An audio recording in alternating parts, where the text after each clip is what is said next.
Just walking in the door of my house was so unpleasant. Michael Maddaus was born in Minneapolis, Minnesota, and the troubled relationships of his childhood left an indelible mark. I was an only child. I grew up with my mother and my grandmother. My mother worked 2 jobs as a waitress to support us because my grandmother was home all the time taking care of me.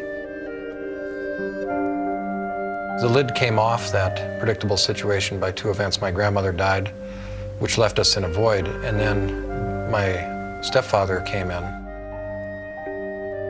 And that's when the alcoholism reared its head.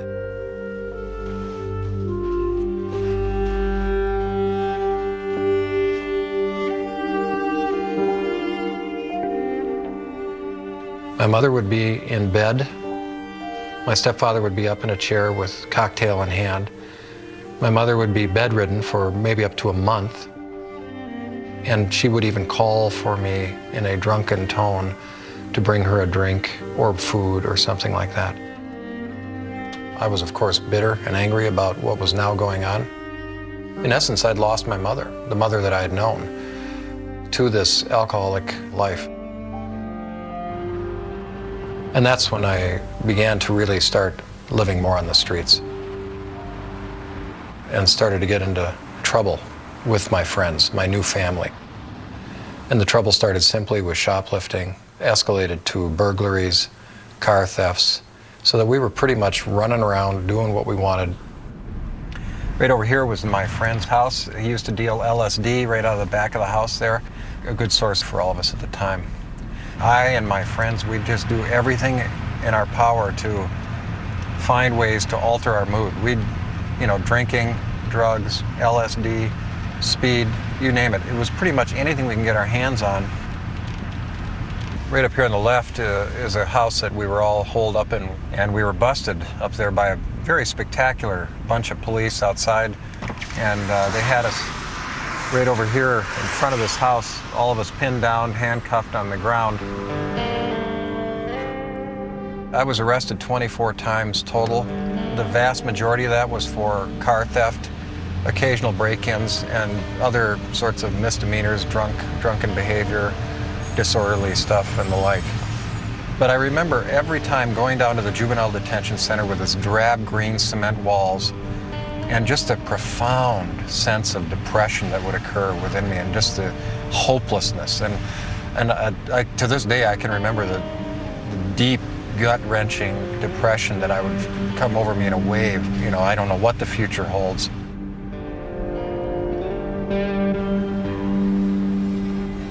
I had a meeting with my parole officer after I'd been arrested one more time subsequently. And I was sitting in the car outside the high school, and he told me, "You're done. One more arrest, and you're going to be tried as an adult." I had at least the insight to know that if I stayed in this environment, I was going to get in trouble again.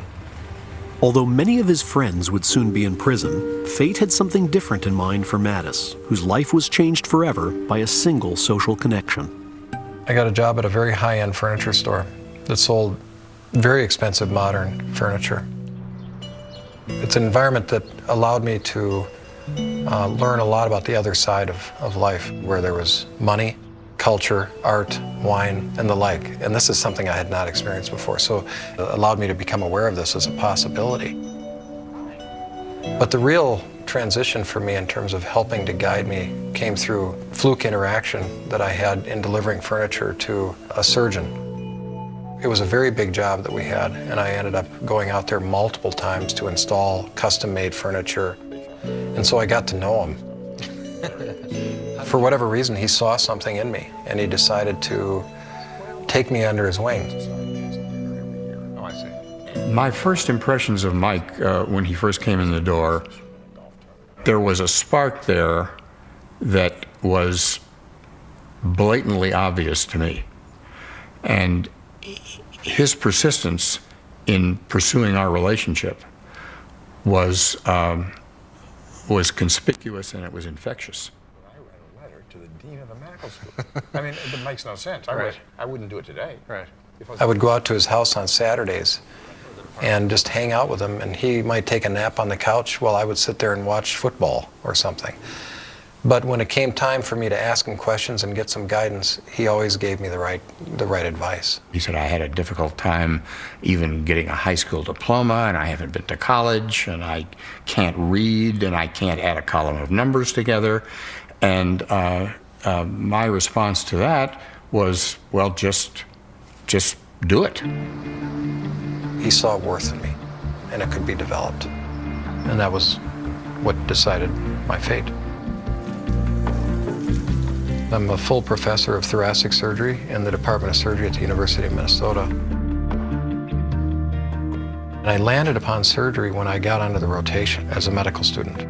All of a sudden, here we are in a high adrenaline environment, risky activity, life and death, all the things that were certainly embedded in me and my past and how I grew up.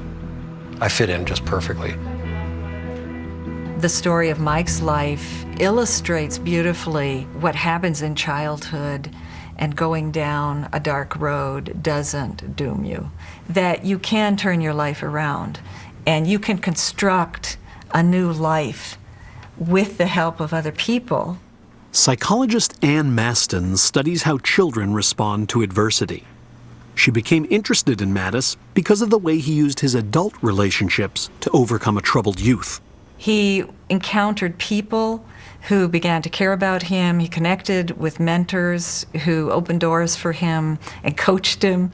Yeah, we probably should check without clothes, but why don't we? For almost 30 years, Maston has been working on a study that tracks over 200 people, many of whom, like Maddaus, grew up in difficult circumstances.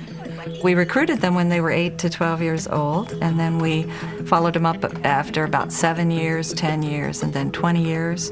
We wanted to study what was happening both when things were going well and when things were not going so well. And we learned a lot about the nature of stress that kids encounter, and also about all the kinds of protective factors that seem to make a difference in children's lives.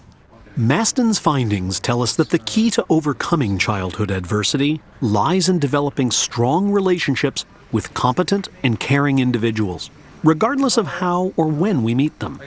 When you're young, they're parenting type figures. When you're older, they can be mentors, friends, romantic partners. Any concerns or issues? You got any pains? Anything new overnight? In Mike's case, these kind of people came into his life late when he was at the doorstep of adulthood. And he was optimistic, even though he probably didn't have too many reasons to be optimistic. And I think people around him responded to that, to his motivation and interest in going in a new direction. And I think what you see in his life is a kind of positive snowball. Okay. When I reflect back about how did this happen, how did I manage to make a success out of this mess? I go back to the observation of others and using those as significant opportunities for personal development.